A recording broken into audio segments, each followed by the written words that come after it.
Hello all. ఇవాళ recipe వచ్చేసి capsicum curry with gravy.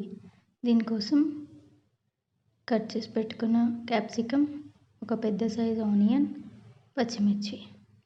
Gravy కోసం పల్లీలు, ఒక 4 కాజులు వేయించుకొని ఇందులోనే ఒక 2 లవంగాలు వేసుకొని వేయించుకోండి.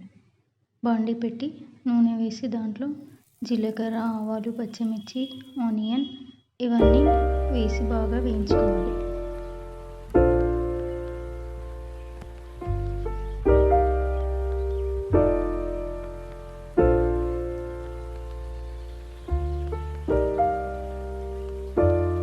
ఇలా ఆనియన్స్ వేగిన తర్వాత ఇందులో కట్ చేసి పెట్టుకున్న క్యాప్సికమ్ ముక్కల్ని వేసి కలపండి, బాగా కలపండి. కలిపిన తర్వాత ఇందులో కొంచెం సాల్ట్ యాడ్ చేయండి. ఇక్కడ నేను క్రిస్టల్ సాల్ట్ యాడ్ చేస్తున్నాను. సాల్ట్ యాడ్ చేసి ఒకసారి కలిపేసి మూత పెట్టి మళ్ళీ మగ్గించండి.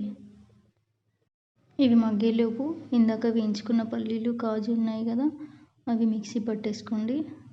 నేను కారం దాంట్లోనే యాడ్ చేసేసాను, పల్లీలు, కాజు మిక్సీ పట్టేటప్పుడే.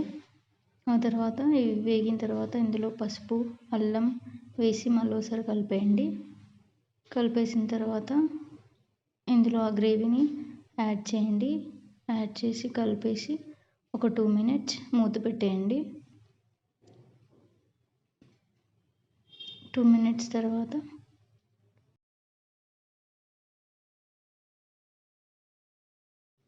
ఇలా ఆయిల్ పైకి వచ్చేస్తుంది. ఆయిల్ పైకి వచ్చిందంటే కర్రీ రెడీ అయిపోయినట్టే. ఇంతేనండి, capsicum with gravy. Subscribe for more videos.